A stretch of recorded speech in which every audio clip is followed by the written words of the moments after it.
एक अन्य प्रश्न है, लिखा है, जब हम अपनी इच्छाओं पर विचार करते हैं तो हम देख पाते हैं कि इच्छाएं समय और स्थान में ही महत्व रखती हैं।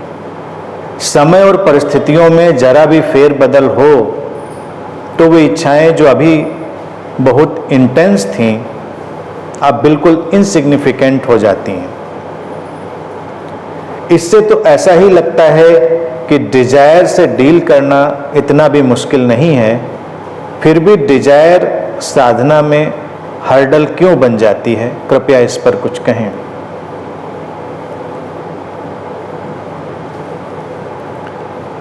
पहला तो प्रश्न यह है कि डिजायर साधना में कहाँ हर्डल बन जाती है? ये तो हमारे अंदर डाली गई एक तरह की कंडीशनिंग है कि इच्छाएं हैं तो साधना में समस्या आ जाती है। अब इन लोगों से अगर पूछिए साधना माने क्या, क्या साधना है जो होनी थी और जो अब नहीं हुई किसी इच्छा के होने से? पहले तो इस चीज को स्पष्ट करें। अध्यात्म के जगत में लोग इतने वेग ढंग से, अस्पष्ट ढंग से चलते हैं कि अगर उनको आप जरा कुरेदते जाइए, प्रश्न करते जाइए तो वो कंफ्यूज होते चले जाएं कि नहीं पता नहीं, समझ में नहीं आई। साधना का मतलब पहले पता करिए, क्या साधना से होना है, कौन सी अवस्था पैदा होनी है साधना से। और इच्छाएं बाधा हैं तो इच्छाओं का क्या करेंगे? इच्छाओं को खत्म करेंगे, मारेंगे, उनका दमन करेंगे। ये तो और एक मूर्ता का जो चक्र है वो शुरू होगा। क्या इच्छाएं आप बनाते हैं, हम बनाते हैं? इच्छाएं तो घटती हैं।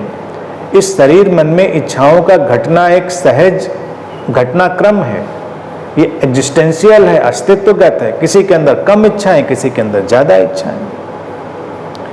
फिर सामाजिक, शैक्षिक और सारे वातावरण के चलते हुए इच्छाओं का स्वरूप घटता बढ़ता रहता है, वो एक अलग कंडीशनिंग है जो बाहर से आती है। हर शरीर मन की अपनी एक कंडीशनिंग है जिससे एक अलग किस्म का वातावरण उसके भीतर इच्छाओं का होता है। इच्छाओं का स्वरूप जानना वो व्यक्ति को मुक्त करता है, लेकिन इच्छाओं से कभी कोई मुक्त नहीं होता। दुनिया में कोई भी व्यक्ति इच्छा रहित नहीं हुआ, कोई भी अवतार, कोई भी बुद्ध, कोई भी इच्छा रहित नहीं होता, क्योंकि इच्छाएं तो घटती हैं।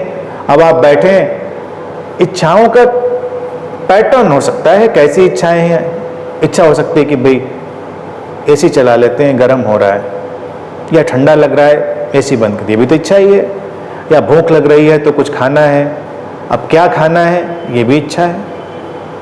अब कोई कितना भी बड़ा अवतार हो, बुद्ध हो, ऐसा तो है नहीं कि उसको पता चला भूख लगी है, खाना खाना है तो कंकड़ पत्थर खा लेगा। वो भी कुछ खाने की इच्छा ही करेगा कि भाई, और जो उसके परिवार में, जो उसके परिवेश में चलता रहा होगा, इच्छाएं वहीं से आएंगी। यानी क्योंकि ऐसी चीज जो आपने देखी नहीं उसको खाने की तो इच्छा भी नहीं कर सकते आप। आपने देखी नहीं तो हमको क्या पता हम उसकी डिजायर कहाँ से करें? भाई जिस जनरेशन ने आज से पहले ये सब सॉफ्ट ड्रिंक्स के ऐड नहीं देखे थे, वो जनरेशन सोचती ही नहीं थी कि हमको ये भी पीना है। अब बच्चा आज पैदा होते ही जब स्क्रीन पर देखता है तो उसकी तमाम इच्छाएं कि ये वाली भी चीज़ खानी है, ये वाली भी पीनी है, ये भी करना है, वो भी करना है। तो इच्छाएं तो बाहर से क्रिएट हो रही हैं और हम उन पर अपना रिस्पॉन्स कर रहे हैं, रिस्पॉन्ड कर रहे हैं उनके प्रति। मैं समझता हूँ उसमें भी कोई हानि नहीं है, कोई बुराई नहीं है। अब घर में पेरेंट्स हैं, उनको समझना चाहिए भी कौन सी चीज़ अच्छी है, कौन सी चीज़ बुरी है। अगर खान पान की ही बात करें तो बस आराम से समझाकर भी तमाम बातें हल हो जाएंगी। इच्छाएं किसी भी रूप में व्यक्ति के अंदर घटती ही रही हैं और घटती ही रहेंगी। एक ध्यानी के लिए जो जरूरी चीज है बस वो इच्छाओं के स्वरूप को जानने लगता है। और इच्छाओं के स्वरूप में भी वही बात है जो प्रश्न में भी लिखी है कि इच्छाएं भी बदल रही हैं, वो भी परिवर्तनशील हैं, कोई इच्छा भी स्थायी नहीं है, वो भी बदलाव की प्रक्रिया में है। और किसी भी इच्छा का उठना वो देखता है, लेकिन उसके पीछे उसको विक्षिप्तता नहीं पकड़ती। मेडिटेटर की बस बात यह है कि उसको विक्षिप्तता नहीं पकड़ती इच्छा के पीछे, वो इतना जानता है। विक्षिप्तता का पकड़ना हमारा मानसिक घटनाक्रम है। जैसे मान लीजिए उसको कुछ पीने की ही इच्छा हुई, सॉफ्ट ड्रिंक या कोई भी चीज मान लीजिए, मेडिटेटर को, वो उठेगा, अपना फ्रिज खोलेगा, देखेगा कि वो चीज उसके फ्रिज में है या नहीं। उसने देखा नहीं है, फ्रिज बंद करता है, आराम से आके बैठता है, उसको ये बात परेशान नहीं करती। लेकिन किसी और को अगर ये बात पकड़ती है तो फिर वो पूरा शहर छान मारेगा, मारा मारा घूमेगा कि अब नहीं, इसको तो ढूंढ के ही मानेंगे, इसको तो हम आज लेकर ही मानेंगे। और फिर जब नहीं मिलेगी तो वो निराश भी होगा, वो सोचेगा कि भाई ये तो बड़ा परिश्रम किया, सब बेकार गया। तो इच्छाएं ऐसे निर्दोष ढंग से भी उठ सकती हैं और ऐसे विक्षिप्त ढंग से भी उठ सकती हैं। निर्दोष ढंग की इच्छा है कि इच्छा में बुराई नहीं है, लेकिन उसके पीछे भागते चले जाने की मनोदशा आपकी नहीं है। आपने देखा वो नहीं है, आपने छोड़ा, आप शांति से बैठे, वो आपकी शांति को खंडित नहीं करती। तो क्या प्रॉब्लम है? तो किसी इच्छा में कोई प्रॉब्लम नहीं है। किसी की सहायता करनी हो तो भी इच्छा है, किसी को कोई बात बोलनी हो तो वो भी इच्छा है। तो इच्छाओं का जगत तो हमेशा बना रहता है। समय परिस्थितियों के अनुसार, व्यक्ति की अपनी शारीरिक, मानसिक, भावनात्मक और आध्यात्मिक दशा के अनुसार इच्छाओं का ढांचा बदलता चला जाता है। तो वो बदलाव है, उसको व्यक्ति देखता है और पुरानी इच्छाओं पर अपनी बस स्माइल कर सकता है, आगे जा सकता है। कहीं कुछ अटकने और भटकने की जरूरत नहीं है। इतने निर्दोष ढंग से जीने में व्यक्ति समझ जाएगा कि साधना तो ठीक ही चल रही है, क्योंकि साधने के लिए कुछ है नहीं, सब सदा सदाया पहले से ही है। हम अगर कुछ अननेचुरल, अप्राकृतिक आयोजन कर रहे होंगे अपने लिए तो हमको लगेगा कुछ बड़ा गड़बड़ हुआ जा रहा है। जैसे कि ध्यान में हम मान के ही चलें कि एक खास किस्म की शांति, अलग किस्म का साइलेंस होना चाहिए। अब कहीं मान लीजिए भी ट्रैफिक का आवाज़ पैदा हो जाए, कोई बच्चा भी कुछ शोर कर दे, तो तमाम मेडिटेटर को लगता है कि तो डिस्टरबेंस हो रहा है। लेकिन जो अपनी इनर पीस को जानता है, आंतरिक शांति को, उसको किसी बात से डिस्टरबेंस नहीं है। सब वो अपना चल रहा है कार्य व्यापार, उसकी अपनी चीज़ें अपने अंदर हैं, ठहरी हुई हैं। तो इच्छाओं से साधना में बाधा का जो कॉन्सेप्ट है वो यही है कि कुछ लोग कुछ ऐसी चीजें साधने में लगे हुए हैं जिससे उनको लगता है कि बाधा पड़ रही है, क्योंकि जो वो साधने की कोशिश कर रहे हैं वो उनका कॉन्सेप्ट है, यानी कि उनकी अवधारणा है कि ये होना चाहिए, लेकिन क्या है ये तो उनको पता नहीं। वास्तविकता क्या है ये उनको नहीं पता, ऐसा होना चाहिए। तो तमाम तरह की चीजें, चाहे वो शारीरिक इच्छाएं हों, मानसिक इच्छाएं हों, भावनात्मक इच्छाएं हों, वो सब उसको अड़चन लगेंगी, क्योंकि वो एक अलग दुनिया बनाने की कोशिश कर रहा है। अध्यात्म का यहीं पर एक बहुत ही इल्यूजन वाला वर्ल्ड पैदा होता है, हैलुसिनेशन वाला। ज़्यादातर लोगों के अंदर वही है।